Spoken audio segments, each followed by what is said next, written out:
کارواں سرائے میں قیام کرنے والے تمام مسافروں کی خدمت میں میرا سلام پہنچے، اور میں نے ایک دفعہ عرض کیا تھا کہ یہ پوری دنیا کارواں سرائے، آپ جہاں بھی رہیں، جتنے دن بھی رہیں، آپ کو کوچ کر جانا پڑتا ہے۔ تو اسی طور ہم بھی اپنی کارواں سرائے جو ہے اس کو تبدیل کرتے رہتے۔ پچھلے دنوں میں نے قزاقستان کے بارے میں ایک ڈاکومنٹری دیکھی، تو وہاں پہ متعدد پرانی کارواں سرائے بالکل اصلی حالت میں موجود۔ اس سے پیشتر افغانستان میں دیکھ چکا تھا، تہران میں دیکھ چکا تھا، لیکن قزاقستان کی جو ہیں ان میں ایک خاص کشش، اور لگتا ہے کہ ابھی ابھی ان کو ابینڈن کر کے مسافر یہاں سے کوچ کر کے گئے ہیں۔ اور وہ انگریزی میں ایک محاورہ ہے کہ wishes were horses the fools would ride them، یعنی اگر خواہشیں گھوڑے ہوتی تو بیوقوف ان پہ سواری کرتے۔ تو میں بھی ایک ایسا ہی بیوقوف ہوں، اور میری خواہش ہوتی کہ کاش کہ ہم قزاقستان جا سکیں کسی نہ کسی طرح، اور اس قدیم کارواں سرائے میں جو اصلی ہے وہاں پہ پروگرام کریں۔ اور وہاں پہ ہمارے پارٹیسپنٹس کون ہوں گے؟ آپ جانیے کہ ان دنوں پامیر روڈ بہت ان، یعنی سائیکلسٹ جا رہے ہیں، موٹر سائیکلسٹ جا رہے ہیں، بڑی وینوں والے جا رہے ہیں، پیدل لوگ جا رہے ہیں۔ تو وہ بھی تو مطلب سیاح ہیں، آلدو وہ کاروبار کے لیے نہیں جاتے۔ ولاگر جاتے ہیں، وہ بھی کسی حد تک کاروباری ہوتے ہیں، اور ولاگرز کو میں اتنا زیادہ پسند نہیں کرتا، کیونکہ وہ اگر جاتے ہیں تو منظر نہیں دیکھتے، اپنے کیمرے کی آنکھ سے چیزوں کو دیکھتے ہیں۔ تو کاش کہ یہ ہماری خواہش کبھی پوری ہو جائے۔ آپ گواہ ہیں کہ اس سے پیشتر ہم نے ہالینڈ کا شہر ہے ڈیلف، جو میرا بڑا فیوریٹ ہے، اس کی ایک نہر کے کنارے بیٹھ کر کارواں سرائے کی محفل سجائی تھی۔ اور ڈیلف جو ہے وہ نیلی روشنیوں کا شہر ہے، نہروں کا شہر ہے، گریٹ جو مصور ہے ورمیر اس کا شہر ہے۔ وہاں اپنے پروگرام ریکارڈ کیے، اور اس کے بعد جو ورلڈ فیمس ایک فوٹوگرافر جیمی نیلسن، بہت کم انٹرویو کے لیے ٹائم دیتے ہیں، بڑا کمرشل آدمی، ایمسٹرڈیم میں اس کا بہت بڑا اسٹوڈیو، لیکن وہاں بھی میرا شمال کا تجربہ کام آیا، کیونکہ جیمی نیلسن کا ارادہ تھا، پچھلے سال وہ گئے سنو لیک کرنے، اور سنو لیک میں نے کی ہوئی تھی۔ چنانچہ میں نے ان کو یہ بھی ایک پیشکش کی کہ جناب میں جانتا ہوں سنو لیک کے بارے میں تھوڑا بہت، اور میں آپ کو ایسے ونٹیج پوائنٹ بتا سکتا ہوں جہاں سے بہترین فوٹوگرافی ہو سکتی۔ چنانچہ وہ اپنے بیٹے یا داماد کے ساتھ وہاں پہ گئے تھے۔ اس کے علاوہ فلوریڈا میں ہم نے ایک بہت ہی خوبصورت مسجد، وہاں پہ بھی ہم نے یہی محفل سجائی۔ اورلینڈو میں مختلف جھیلوں کے کنارے، بلکہ شاید آپ کو یاد ہوگا کہ ایک جھیل کے کنارے کرسی میز لگا کے اسی طرح کارواں سرائے کا پروگرام میں کر رہا تھا انہی خطوں کے بارے میں۔ تو مجھے معلوم یہ ہوا کہ یہ جو پچھلی جھیل ہے اس میں ایک مگرمچھ رہتا، اور مگرمچھ کا کیا پتہ کسی وقت بھی مطلب ہے کہ باہر آ کے اس نے یہ تو نہیں دیکھنا کہ تاج صاحب بیٹھے ہوئے ہیں، وہ تو کچھ نہ کچھ کرے گا۔ تو میں ایک خوفزدہ حالت میں بیٹھا رہا۔ کچھ لوگوں نے کہا کہ آپ تھوڑے سے نروس تھے، میں نروس نہیں تھا، مجھے اپنی جان کا خدشہ تھا۔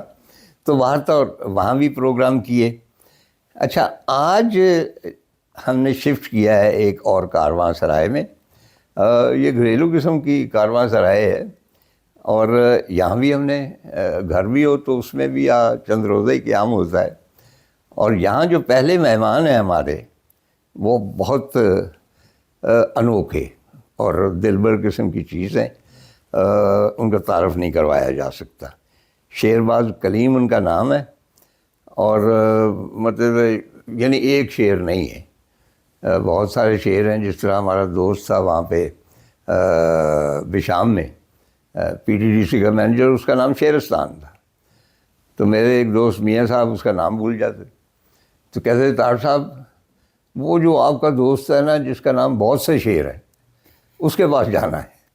تو یہ بھی بہت سا شعر ہیں، اور ہر شعر جو ہوتا ہے آپ کو جانتے ہیں اس کا اپنا جنگل ہوتا ہے، اور اس جنگل میں اس کی اپنی اسپیشلٹی ہوتی ہے. اور شعرباز جو ہیں ان کی اسپیشلٹیز اتنی زیادہ ہیں کہ آپ یوں جانیے کو جس طرح کہتے ہیں نا انگریزی میں کوئی محاورہ ہے کہ جی اس کی کیپ میں بہت سارے فیدرز، تو ان کی کیپ میں بھی بہت سارے فیدرز ہیں، اور ان میں سب سے نمایاں جو ہے وہ شمال کا مرغ زرنی والا فیدر ہے. تو آج ہم ان سے گفتگو کریں گے اور دیکھتے ہیں کہ شعر ہمیں کہاں تک لے جاتا ہے.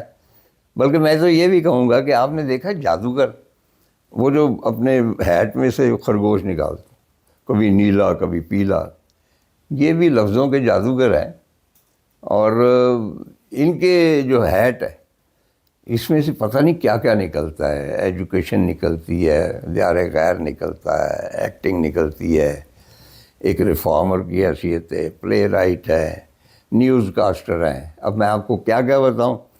شیرباز صاحب یہاں تشریف رکھتے ہیں. جناب بہت بہت شکریہ آمد کا. تو آپ یہ بتائیں کہ آپ پیدا کہاں ہوئے تھے؟ بہت شکریہ. پہلے تو میں اپنی جانب سے آج میرا ایک خواب، ادھورا خواب پورا ہو رہا ہے، کیونکہ جب آپ نے حمزہ داستان لکھی وہ اس زمانے میں یونیورسٹی میں تھا، اور ادب کا چسکا وہاں پہ کراچی میں، آپ کو معلوم ہے کہ جی آپ کراچی میں پڑھے. کراچی میں پڑھتا رہا، کراچی یونیورسٹی کا اسٹوڈنٹ تھا. وہ کتاب میں اپنے ساتھ ہاسٹل لے کے گیا اور اتنا کنزیوم ہو گیا کہ ختم کیے بغیر جو ہے میں اس کتاب کو چھوڑ نہیں سکا. تو تب میری ایک آرزو وہاں پہ پیدا ہوئی کہ کہیں تارڑ صاحب کی دست بوسی کا موقع ملے مجھے. میں نے وہ کتاب لکھی اسی لیے تھی کہ آپ یہاں پہ تشریف لائیں مجھے ملنے کے. بہت شکریہ. اس کے بعد پھر آپ کو میڈیا میں نے دیکھا، ٹی وی پہ آپ پورے پاکستان کی نیشن کی جو مائنڈ بلڈنگ کا ایک آپ کی کوشش تھی. حضور آپ نے بھی تو میڈیا بہت کیا ہے نا. ضرور. ہم تو ایسے پروفیشنل لوگ ہیں، کچھ اور کوالیفیکیشن ہے نہیں، رزق روزگار کما لیتے ہیں. تو آپ یہ بتائیں کہ وہ کریم آباد میں آپ کہاں پیدا ہوئے، اور کس کریم آباد میں پیدا ہوئے؟ وہ کیسا تھا؟ ایسا تو نہیں تھا جو آج. بالکل. کریم آباد میں جب میں پیدا ہوا، جب میں نے آنکھ کھولی تو آج کے حمزہ سے بالکل مختلف کریم آباد تھا. جب ہم اسکول جاتے تھے تو ہمارے وہ اساتذہ میرے لیے بہت محترم ہیں کیونکہ انہوں نے بنیادیں ڈالی ہیں، لیکن آج کے استاد سے بالکل مختلف تھے. وہ 5ویں پاس تھے یا 8ویں پاس تھے، لیکن ان کے اندر نیشن بلڈنگ کا جو کانسیپٹ تھا کہ یہ بچے. اچھا، یہ جو نیشن بلڈنگ کا ہے، جی جی، یہ 80s میں شروع ہوا کام؟